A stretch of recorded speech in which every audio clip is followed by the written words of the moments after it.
have like a specific web address I can look at? Yeah, we do have a web address, but the legislation itself, which I think is what you want to be looking at, isn't on our website. It's on the Ontario website. So it's at ontario.ca/laws/statute, and then you just search up. Sorry, ontario.ca/law/ laws with an S.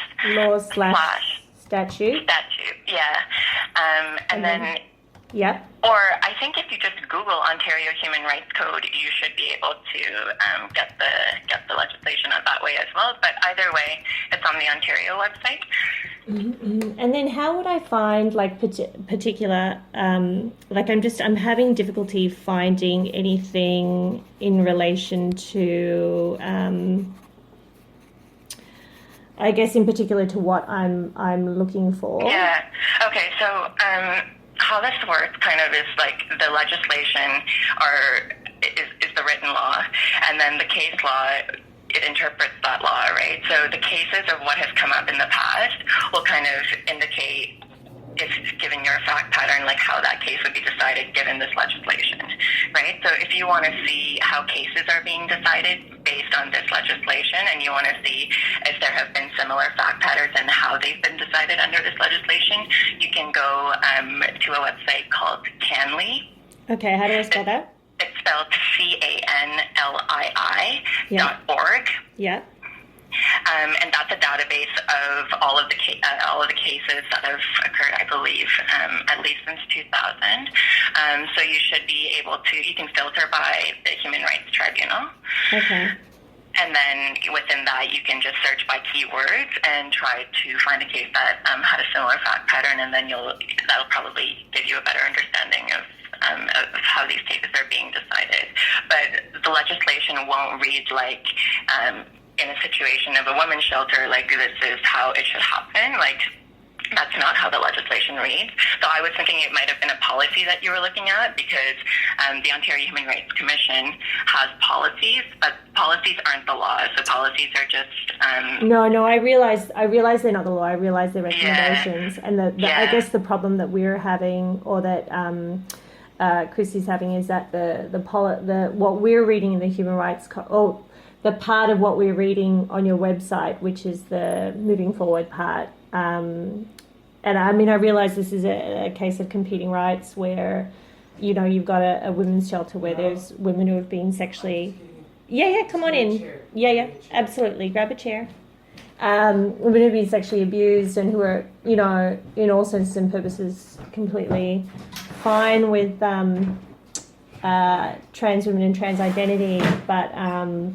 when you're sharing a vulnerable space, you know, it becomes tricky obviously for women who are suffering from sexual, who've suffered from rape. So you know, you're talking about something really tricky there for vulnerable women, and I understand that it's also problematic for trans women who've been sexually assaulted, which is where I can see that this particular part that I'm reading kind of says that, yes, trans women should be able to access women's shelters, but should be provided some kind of a separate room. Like, I mean, it kind of says here, like, they should be in a women's shelter but have a separate room. I know, so. I'm not looking at the same policy. I know, I don't. I mean, I guess I'm having so much trouble trying to find the relevant area and trying to figure out, like, where we can figure out what the rights of this particular woman is, like how we can, like, are there any rights, like, do we have any rights at all, or is it just,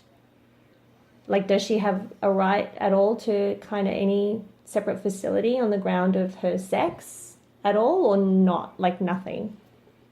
And where do I find that information? I can't tell you that, because what you're asking me, you know, it's two things. It's one, I can't tell you the answer anyway, because that would be something that the tribunal would decide. Secondly, I can't advise you any further, as I've told you. So where do we go from here? Okay, so how do I take something to the tribunal? So there's two ways. You can do it yourself, the entire process. You can self-represent yourself the entire way. And you can just go to the tribunal's website and start at the forms page and take a look at the application form. And that'll give you a good idea of, what the process looks like. That's how you start the process. You start by filling out that application and filing it with the tribunal. And then the tribunal will serve that upon the respondent, and basically you're starting a case against the respondent. And then the tribunal, like any case, like any legal case, the tribunal will come to a decision about your legal issue that you're asking. Great. And then could you please also just go over what you said to me initially when you came back from your manager, why the Ontario Human Rights Commission won't look at this? You said something about this being We're not the commission, we're the Human Rights Legal Support Center. But yes, of course, I can't speak to anyone that's potentially a respondent, because we as a legal support center, we only represent applicants. And so having a relationship with a potential respondent in the future is a potential conflict of interest for us. So why can't we be an applicant? You can absolutely be an applicant. It's just that we can't be your representation and we can't be your legal support because of that potential for conflict of interest in the future, and our priority is applicants. So why can't we be the applicant? Why can't he be the one that, why can't we be the initial applicant and he be the one that you say, I'm sorry, we can't represent you because this woman has brought this case to us? Anyone that calls me that is a potential respondent or is a current respondent, I can't speak to. That's the rule. So if that individual were to call me and to tell me something that revealed that they might be a potential respondent in someone else's case, then I would stop speaking to that individual as well. I'm sorry, could you, I don't understand what you're saying. I'm not sure what that means. Are you able to explain that? I'm not sure how else I can explain that. If someone is a potential respondent or is a current respondent. So what's a respondent? So are we the respondent? It's like the equivalent of a defendant in a civil lawsuit. So are we the respondent? Or are we the applicant? No. You're neither now. So we're neither. Because you're not in a legal proceeding at the moment. Okay. But so what we're I'm nothing. saying is that you are potentially a respondent in the future, because what you've told me is potentially discriminatory and potentially a violation of the law. And that individual may file against you in the future. Okay. And our role is to keep those conflicts of interest in mind. Okay. Are you able to explain to me what part is potentially in violation of the law? I'm going to speak to my manager before I speak to you about that, because I'm not meant to advise you any further. So just give me a second. Hi, thanks for holding. Sorry, unfortunately, no, I can't. Oh, so you can't tell us why.